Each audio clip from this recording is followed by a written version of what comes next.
Welcome back mga kalapatids. Maglinis muna tayo ng loob natin. Marumi na mga kalapatids. Ayan yung mga batang ibon. Nakaabang na mga kalapatids. Akala nila papakawalan ko sila. Si Padrino hindi na naman mapakali mga kalapatids. Ito yung ibang mga alaga natin mga kalapatids. Nag-viewing tayo ng batang ibon. Maganda yan para matandaan yung loob natin. Tapos si Dalubhasa linis-linis muna pag may time.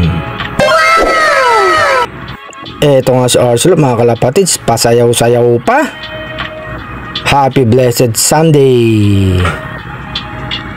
Nakapaglinis na nga tayo ng mga lagay ng kainan nila at saka inuman. Tapos yung loob natin mga kalapatids ay nasikat ng araw. Yung mga batang ibon nandiyan pa rin mga kalapatids, nakaabang pa rin. Si Padrino, eto gusto niyan laruin natin mga kalapatids. Ayan patuka-tuka si Padrino.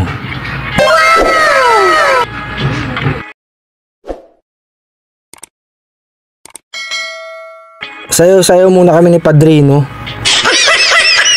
Eto pa, sayaw-sayaw muna kami. Pangwala yung ibon mga kalapatids.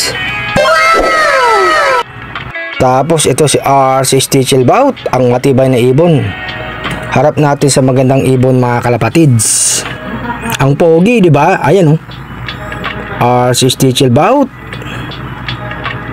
May dalawang itlog sila mga kalapatids. Patingin-tingin yung magandang ibon sa kanya Mukhang napupugian mga kalapatids. Ayan yung batang ibon bumaba rin mga kalapatids.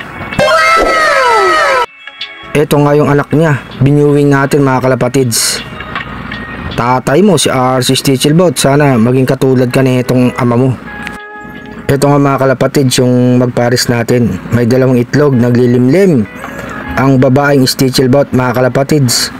Si R.C. Stichelbout, pabara-bara ako pa. Linyadang Stichelbout tong dalawa mga kalapatids. Sana tong dalawang itlog nila mapisa. Nakatano pa rin yung dalawang batang ibon mga kalapatids. Ito nga yung mga alaga natin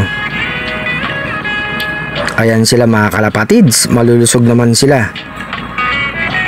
Maganda naman ang kondisyon nila mga kalapatids.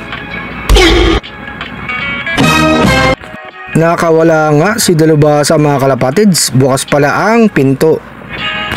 Ayun siya mga kalapatids lumilipad. Nandito na siya sa bubong mga kalapatids.